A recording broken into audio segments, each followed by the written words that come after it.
اللہ اللہ اللہ اللہ۔ بسم اللہ الرحمن الرحیم۔ دہم اسم تام یعنی اسماء عاملہ کی 10ویں قسم اسم تام ہے۔ یہ تیسرا باب عمل کرنے والے اسماء کے عمل کے بیان میں چل رہا ہے۔ بتایا تھا عمل کرنے والے اسماء کی 11 قسمیں ہیں، 9 قسموں کا بیان ہو چکا ہے، 10ویں قسم ہے عمل کرنے والے اسماء کی۔ تو فرمایا دہم اسم تام، اسماء عاملہ کی 10ویں قسم اسم تام ہے۔ اسم تام ہے۔ یہ اسم تام کیا ہوتا ہے؟ اگر لفظ کی طرف دیکھیں تو سمجھ میں آتا ہے اسم تام اسم ہوگا جو تام ہوگا، مکمل ہوگا، کامل و مکمل ہوگا۔ اس کے بارے میں نحویوں نے، علماء نحو نے کہا اسم تام وہ اسم ہے جو اپنی موجودہ حالت میں مضاف نہ ہو سکے، جو اپنی موجودہ حالت میں کسی دوسرے اسم کی طرف مضاف نہ ہو سکے اسے اسم تام کہتے ہیں۔ یہ اس کی تعریف کی۔ تو 10ویں قسم ہے اسم تام۔ اس کا عمل کیا ہوگا؟ تو بتایا تمییز را بنسب کند، یہ تمییز کو نسب کرتا ہے، یعنی یہ ممیز بنتا ہے اور آگے جو لفظ آتا ہے وہ اس کی تمیز ہے اور تمیز کو یہ نسب دیتا ہے۔ ممیز کی وجہ سے تمییز منصوب ہوتی ہے۔ تمییز کے نسب کا عامل کیا ہوتا ہے؟ یہی ممیز ہوتا ہے جو یہاں اس میں تام ہوگا، اس میں تام ہوگا۔ 10ویں قسم اسم تام۔ اسم تام تمییز کو نسب کرتا ہے۔ وہ تمام یہ اسم یا بتنوین باشد، اور اسم کا تام ہونا یا تنوین کے ساتھ ہوگا۔ یہاں سے ہی بتا رہے ہیں کہ اسم تام کا بیان ہے۔ یہ اسم تام ہوگا کیسے؟ کیسے پتہ لگے گا کیسے اسم تام ہوتا ہے، کون سا ہوتا ہے؟ تو فرمایا اسم کے تام ہونے کی چند صورتیں ہیں، کیسے کیسے کب کب اسم تام ہوتا ہے۔ جو اسم کے تام ہونے کی صورتیں ہیں ان کو بیان فرما رہے ہیں۔ فرمایا و تمامی اسم یا بتنوین باشد، اور اسم کا تام ہونا، کامل و مکمل ہونا یا تو تنوین کے ساتھ ہوگا، تنوین لفظی کے ساتھ، تنوین لفظی کے ساتھ۔ و تمامی اسم یا بتنوین باشد، اور اسم کا تام ہونا یا تنوین کے ساتھ ہوگا۔ کون سی تنوین ہوگی؟ تنوین لفظی، جو لفظوں میں ہوگی آپ کو نظر آئے گی۔ اور اسم کا تام ہونا یا تنوین کے ساتھ ہوگا چون ما فی السماء قدر راحت سحابا، ما فی السماء قدر راحت سحابا۔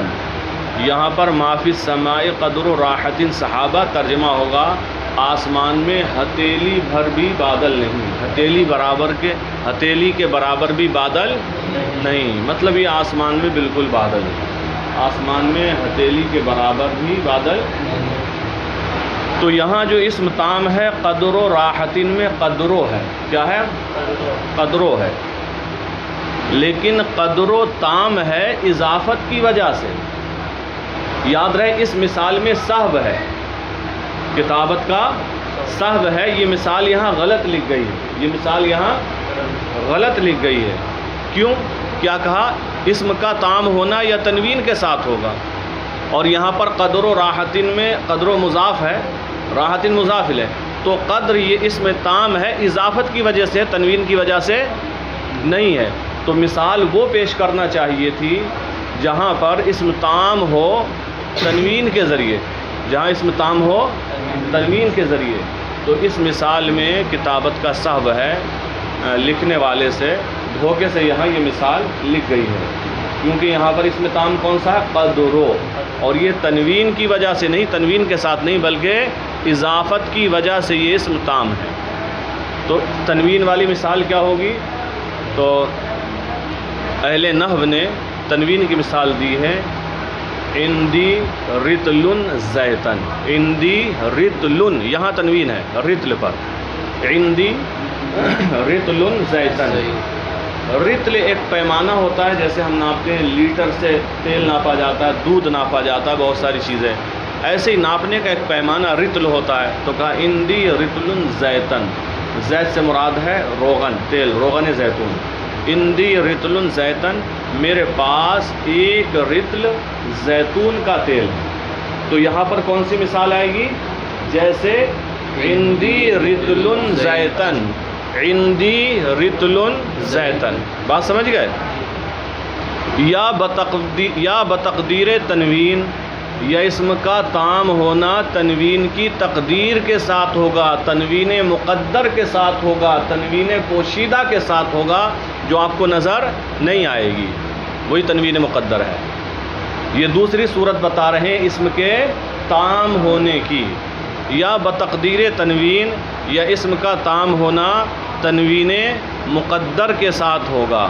چو عندی 11 رجلا، عندی 11 رجلا، ترجمہ ہوگا میرے پاس 11 مرد ہیں، 11 11، میرے پاس 11 مرد ہیں۔ تو یہاں پر 11 مبنی ہے، اس وجہ سے اس کی تنوین حذف کر دی گئی۔ اصل میں 11 تھا نا، تو واو کو حذف کر کے ان دونوں کو ایک جز کیا گیا، اور دونوں مبنی پر فتح ہوتے ہیں۔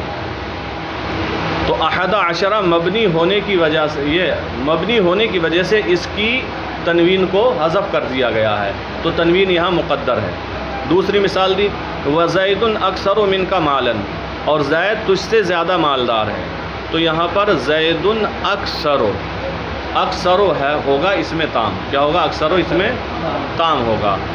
اب یہ دوسری مثال دی ہے، کس کی مثال دی ہے؟ تنوین مقدر کی۔ تو اکثر اس میں تفضیل، اکثر غیر منصرف ہے، اکثر غیر منصرف ہے، اس وجہ سے اس کی تنوین حذف کر دی گئی، اس وجہ سے اس کی تنوین حذف کر دی گئی ہے۔ لیکن اس مثال میں بھی کتابت کا سہو ہے، کتابت کی غلطی ہے اس مثال میں بھی۔ کیوں؟ یہ کون سی بات چل رہی ہے کہ یا تو اسم تام ہوگا تنوین کے ذریعے، یا تو اسم تام ہوگا تنوین کے ذریعے۔ جو اسم تنوین کے ذریعے تام ہوتا ہے اس میں ابہام ہوتا ہے، اس میں اسی ابہام کو تمییز رفع کرتی ہے، ختم کرتی ہے۔ اور یہاں جو اکثر اس میں تام بن رہا ہے، اس میں ابہام ہے ہی نہیں، اس میں ابہام، بلکہ اس کی نسبت جو فاعل کی طرف ہے، جو فاعل والی نسبت ہے فاعل کی طرف، اس نسبت میں ابہام ہے۔ اور جو مالن ہے تمییز، یہ نسبت سے ہی تمییز ہے، اکثر سے تمییز ہے ہی نہیں، لہذا اس مثال میں بھی سہو ہے۔ بات سمجھ میں آئی؟ وزید اکثر منک مالا، اور زید تجھ سے زیادہ مالدار ہے، یہاں پر لفظ اکثر میں ابہام نہیں ہے۔ یا بنون تثنیہ، یا اسم کا تام ہونا، یا اسم تام ہوگا نون تثنیہ کے ساتھ، نون تثنیہ کے ساتھ۔ چو عندی قفیزان برن، جیسے کہیں میرے پاس، عربی میں کہیں گے عندی قفیزان برن، اردو میں ترجمہ ہوگا میرے پاس 2 قفیز گیہوں ہیں۔ عندی میرے پاس، قفیز واحد ہے، قفیزان تثنیہ ہے، تو اس لیے اس میں نون تثنیہ موجود ہے۔ برن کہتے ہیں گیہوں کو، میرے پاس 2 قفیز گیہوں ہیں۔ تو دیکھو قفیزان اس میں تام ہے نون تثنیہ کے ساتھ، نون تثنیہ کے ساتھ۔ یا بنون جمع، یا نون جمع کے ساتھ، یا اسم تام ہوگا نون جمع کے ساتھ۔ چوں هل ننبئکم بالاخسرین اعمالا، هل جیسے کہیں هل ننبئکم بالاخسرین اعمالا، هل ننبئکم ترجمہ، کیا ہم تمہیں خبر دے دیں بالاخسرین اعمالا، ان لوگوں کی جن کے عمل سب سے زیادہ ناقص ہیں، جن کے عمل سب سے زیادہ ناقص ہیں، یا جو عمل کے اعتبار سے سب سے زیادہ گھاٹے میں ہیں۔ تو یہاں پر اسم تام ہے نون جمع کے ذریعے. کون سا ہے وہ اسم؟ الاخسرین، اس میں نون جمع ہے. یا بمشابہ نون جمع، یہ اسم تام ہوگا نون جمع کے مشابہ کے ساتھ. نون جمع کے وہ خود نون جمع تو نہیں ہوگا لیکن نون جمع کے مشابہ ہوگا، اس کی شکل و صورت میں ہوگا. فرمایا چوں عندی 20 درہمن. عندی 20، تو یہ جو 20 ہے اس میں جو نون ہے نون جمع نہیں ہے، نون جمع لیکن نون جمع کے مشابہ ہے، بالکل اسی طریقے کا لگتا ہے. اسی لیے جو جمع مذکر والا اعراب ہے وہی اعراب اس کا آتا ہے 20 سے 30 تک کا اعراب. یا اسم تام ہوگا نون جمع کے مشابہ کے ساتھ، جیسے عندی 20 درہمن، ترجمہ ہوگا میرے پاس 20 درہم ہے. میرے پاس 90 تک، تا 90 تک، یعنی اسی طرح آپ دہائیوں کو لیتے چلے جائیں گے. یہ بھی کہہ سکتے عندی 30 درہمن، ترجمہ کیا ہوگا میرے پاس 30 درہم ہے. عندی 40 درہمن، میرے پاس عندی 50 درہمن، میرے پاس عندی 60 درہمن، میرے پاس 60 درہم ہے. عندی 70 درہمن، میرے پاس 70 درہم ہے. عندی 80 درہمن، میرے پاس عندی 90 درہمن، میرے پاس 90 درہم ہے. یہ مطلب ہے تا 90 کا 90 تک، یہ دہائیاں ایسے ہی چلتی جائیں گی. یا باضافت، یا باضافت، یا اضافت کے ساتھ اسم تام ہوگا، یا اسم تام ہوگا اضافت کے ساتھ.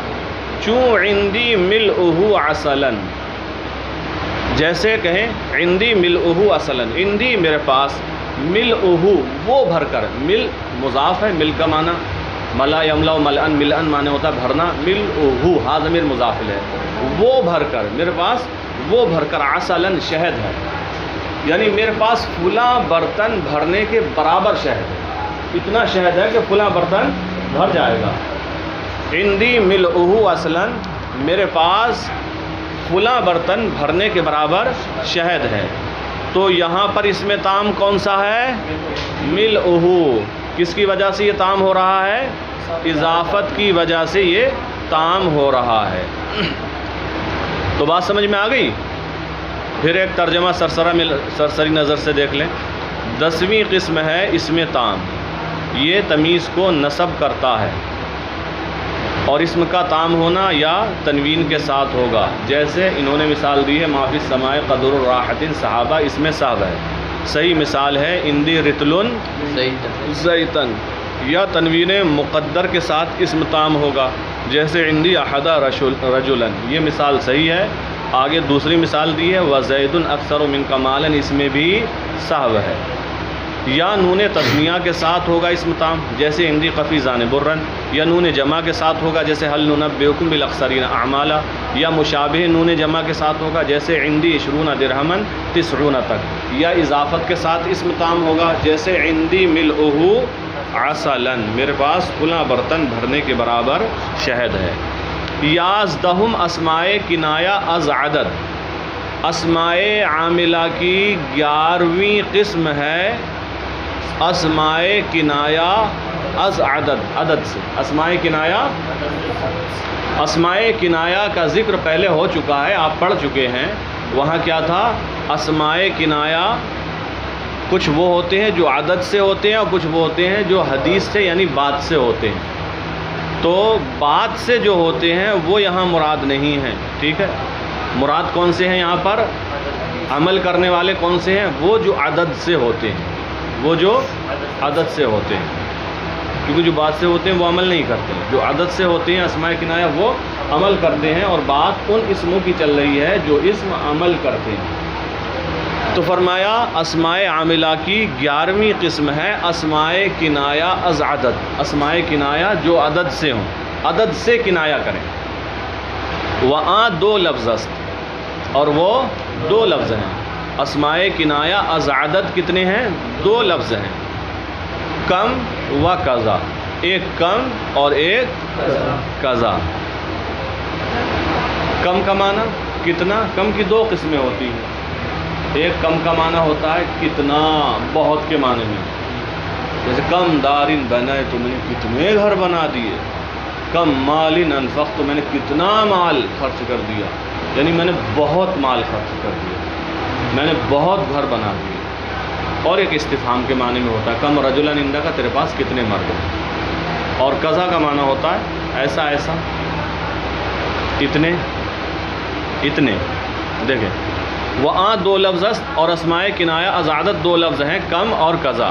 کم بر دو قسم است، کم کی دو قسمیں ہیں، استفہامیہ پہلی قسم ہے کم کی کم استفہامیہ، و خبریہ اور دوسری قسم ہے کم کی کم خبریہ۔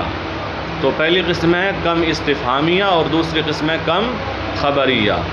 اب تفصیل، کم استفہامیہ تمییز را بنسب کند، کم استفہامیہ تمییز کو نصب کرتا ہے، و قضا نیز اور قضا بھی، کم استفہامیہ تمییز کو نصب کرتا ہے اور قضا بھی تمییز کو نصب کرتا ہے۔ کم خبریہ رہ گیا، وہ آگے آ رہا ہے۔ مثال چوں کم رجلاً عندک، کم رجلاً یہ کم استفہامیہ ہے، ترجمہ کیا ہوگا؟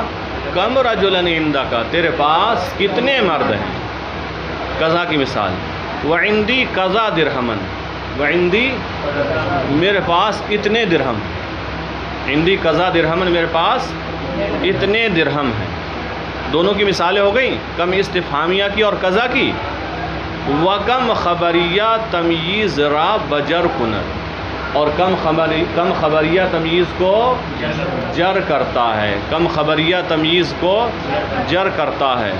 چوں کم مالن انفقتو، کم مالن تو دیکھو کم خبریہ ہے، یہ کم ممیز ہے اور مالن تمییز ہے اس کی، تو کم خبریہ اپنی تمییز کو کیا دے رہا ہے یہاں پر؟ جر دے رہا ہے۔ کم مالن انفقتو، تو یہاں پر کم خبریہ کون سا لفظ ہے؟ کم، کم ہی تو ہے، اس کی تمییز کیا ہے؟ مالن۔ ترجمہ کیا ہوگا؟ کم مالن انفقتو، میں نے کتنا مال خرچ کر دیا۔ یہ کتنا بہت کے معنی میں ہے، یعنی میں نے بہت مال خرچ کر دیا۔ وکم دارن بنیتو، اور میں نے کتنے گھر بنا دیے، تو یہ بھی کم بہت کے معنی میں ہے، میں نے بہت گھر بنا دیے، کیونکہ یہ خبریہ ہے، خبر دینے کے لیے، سوال نہیں ہے، استفہام نہیں، استفہامیہ تو گزر چکا۔ وگاہے من جار بر تمییز کم خبریہ آیت، وگاہے اور کبھی من جار، من جار حرف جر ہوتا ہے نا، جر دینے والا، اور کبھی من جار کہیں یا من جارہ بر تمییز کم خبریہ آیت، کم خبریہ کی تمییز پر آتا ہے، اور کبھی من جار کم خبریہ کی تمییز پر آتا ہے۔ چوں قولہ تعالی، جیسے اللہ تعالیٰ کا قول کم من ملکن فی السماوات، کم من ملکن فی السماوات، کتنے فرشتے آسمانوں میں، کتنے فرشتے؟ تو دیکھو کم خبریہ ہے، اس کی تمییز ہے ملکن، اس کے اوپر من جارہ آ گیا، من حرف جر آ گیا، تو کبھی کم خبریہ کی تمییز پر من جارہ آتا ہے۔ بات سمجھ میں آ گئی؟ تو اتنا سبق آپ حضرات اچھے طریقے سے یاد کر کے لائیں۔ اب یہ جو جملے ہیں ہم ان کی ترکیب بھی آپ کو پڑھا دیتے، لیکن گھنٹی مکمل ہو چکی ہے، 1 منٹ اوور بھی ہو گیا ہے۔